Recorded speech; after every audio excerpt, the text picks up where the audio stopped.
Ketchup packets. Why? Okay, so I've had a huge grudge against these bastards all of my life, and I still don't know why they exist. They really suck.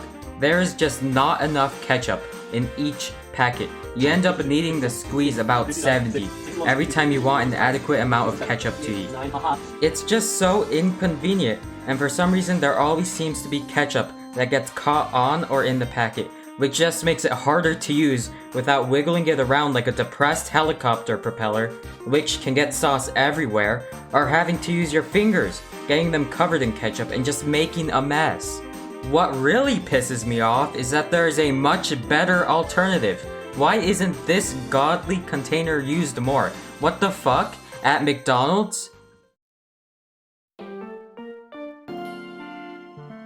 But that's besides the point. To ask someone to blame, I'm gonna get to the bottom of this scheme. Let's catch up on the history of the ketchup packet.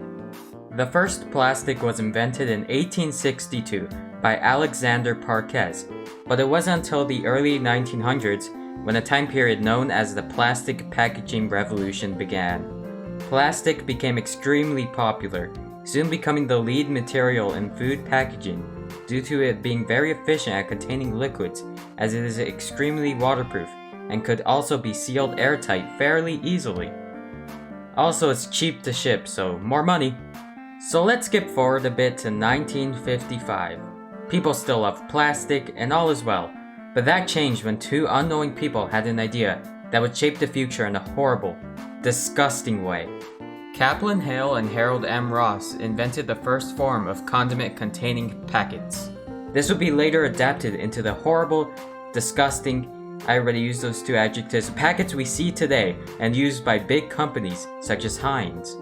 I know they kind of aren't alive anymore, but imagine the regret these two feel for creating the building blocks to the most efficient, modern torture device.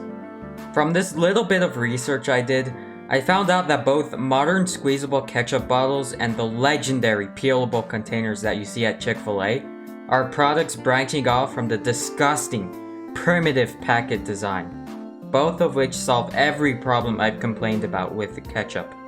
Anyways, I hope you enjoyed that little history lesson, but more importantly, in the next year, if these peelable products aren't widespread instead of these garbage, outdated, terrible packets, I'm gonna be pissed.